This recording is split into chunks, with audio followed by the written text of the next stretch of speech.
तो इस क्वेश्चन में ये पूछा है कि अगर ये फिश बर्ड को देखे डायरेक्टली और if it looks into the mirror तो वो इसको फिश को बर्ड कहाँ नज़र आएगी।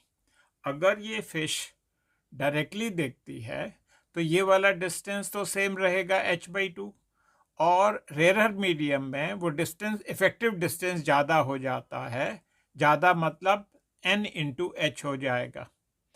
और अगर बर्ड अगर अगर फिश मिरर में देखती है तो फिश इफेक्टिवली यहाँ होगी और जो distance travelled in water will remain the same. कितना h/2 plus h/2 plus h/2 मतलब h प्लस h/2 और एयर के अंदर ये डिस्टेंस ज़्यादा हो जाता है n into H. So that's how we write the distance at which the bird will be seen by the fish.